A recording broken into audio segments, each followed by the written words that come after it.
Okay, I made a whole video for you the other day, and then I realized that there was no audio. So I'm going to go through the notes that I did the other day, and hopefully this works.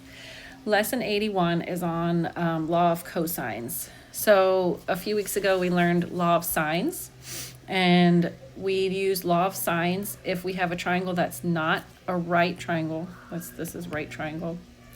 And but we had a pair of values. So we have this triangle, and maybe we know this is 30 and this is 15. And then we're looking for this and this and this and this, okay?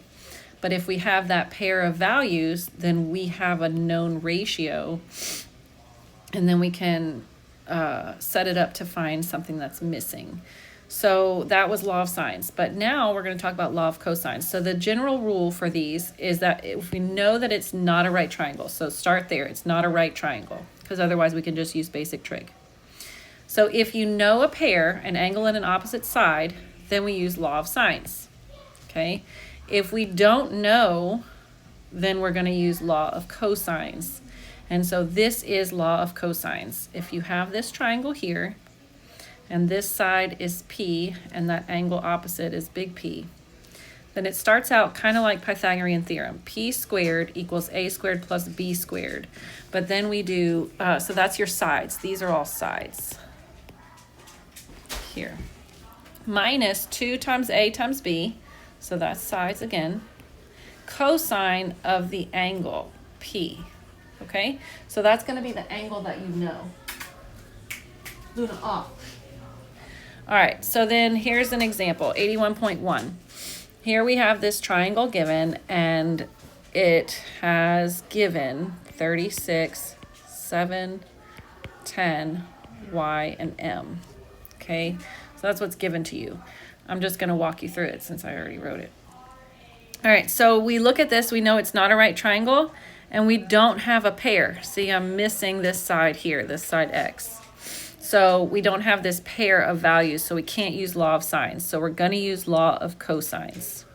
So I take that missing side, x, and I use law of cosines. X squared equals 7 squared minus, plus 10 squared. So that's my other two sides that I do know, okay? Minus 2 times 7 times 10, cosine of the angle 36, okay? When you do the math there, you get 49 plus 100 minus 2 times 7 times 10 is 70, so that's 140 cosine 36. Put that in your calculator, and you get this for x. So that's this missing side here. But now we still have to find this angle and this angle. But now we know it's not a right triangle, and we have a pair. So now you can just use law of sines to get the missing pieces. So you set up any ratio you want. I did 5.98 sine 36. And then what I'm saying is you can do y or m first. It doesn't matter. But we did 10 sine of y. That's the angle that's opposite the 10. Okay, and then you end up doing the math here, and you get that y is 100.53. Okay, so anytime you do law of cosines, the answer is the answer. But when you do law of sines, if we remember back to our trig and which values are positive, all are positive in the first quadrant, sine is positive in the second quadrant. So when we take the inverse sine of something, or we do the sine of something, we could end up with something that is in the first quadrant or the second quadrant for sine, because they're both positive. So maybe I got the answer was 30 degrees, which is the same as 150 over here. Those are both valid answers for an angle measurement. And so to figure out which one to use, you're going to have to determine what your problem is. Okay, if you look like you have an obtuse angle, then you're going to use that 150. If it's smaller, then you're going to use 30. Let me see something. 10 sine.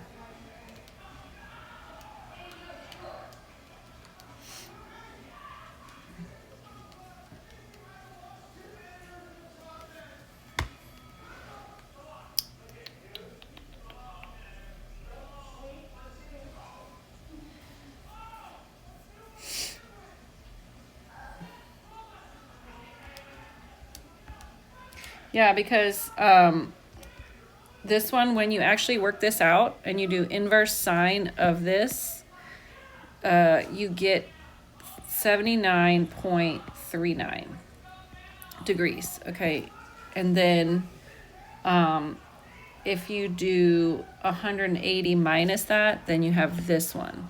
So you just have to determine based on your problem which one makes the most sense for your value. If we used 79, then that would mean this other angle has to be, let's see, 79.39 plus 36 is what's given. So then that would leave the third angle to be 64, okay? But this y has to be the biggest angle, and you have to pick the one that makes the most sense for this one, okay? In this case, it's going to be the 100.53.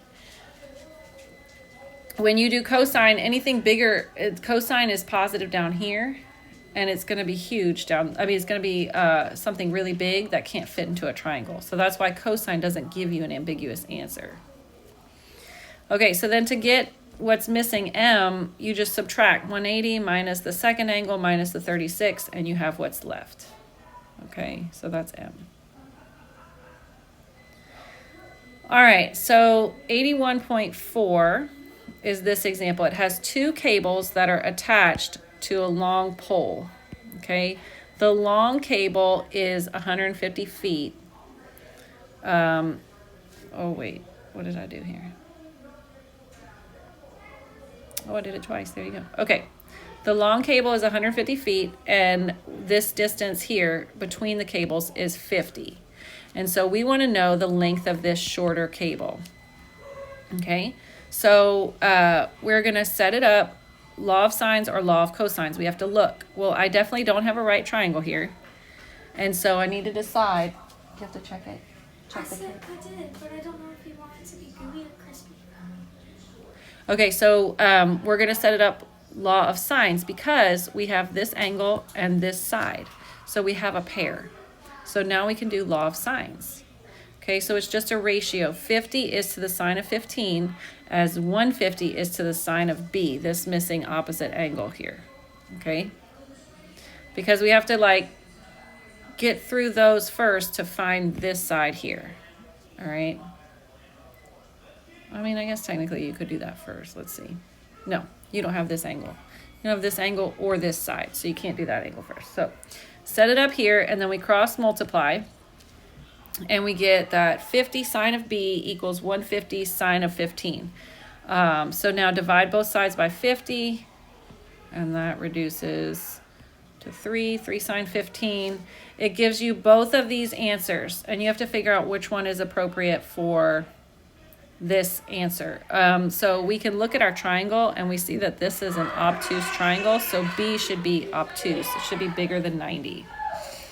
This is the answer it gives you, but know that that's also this full angle here. So it can be this or this, and for this problem it's obtuse, so we're going to use this angle.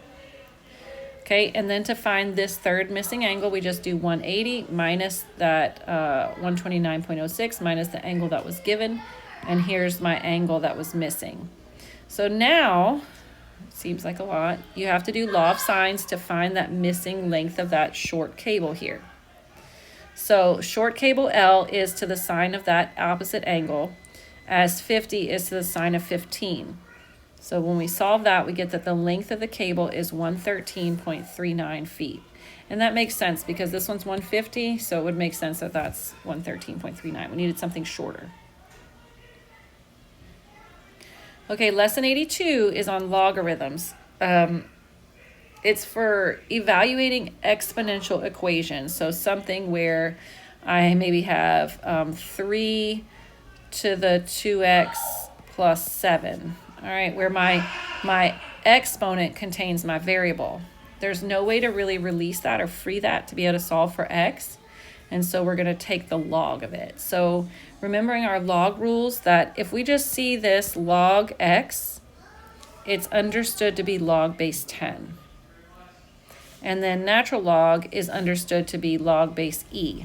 Okay, those are your general shorthands for those, understood.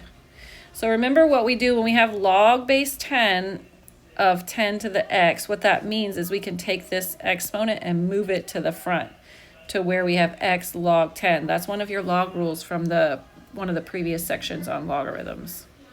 And same thing, if I do natural log of 4 to the x, then I can take this and move it as the coefficient. Okay, so we're remembering these laws from previous lessons. Those are review. All right, so example 82.1 says I have this problem, 10 to the negative 2x plus 2 equals 8. All right, well, I need to free this to be able to solve for x. So what I'm going to do is I'm going to take the log of both sides. So just like, we would divide by both sides, take the square root of both sides, we're going to take the log of both sides. So when you take the log of both sides, well, you end up making it look like this, okay? Log of 10 to the exponent. So now the rule says that you can take that exponent and make it your coefficient. So I'm going to take this exponent and make it my coefficient. Negative 2x plus 2, log of 10 equals log of 8. Okay, well, this is log base 10 of 10. All right, and if we remember what this means, this is base, and we're saying 10, base 10, to what exponent gives me this answer, okay? 10 to what exponent gives me 10? Well, it's 10 to the 1, okay? So when you solve this, this goes away. Use your calculator to do log 8. So you have negative 2x plus 2 equals this. Subtract 2, divide by 2, and you have x equals 0.548.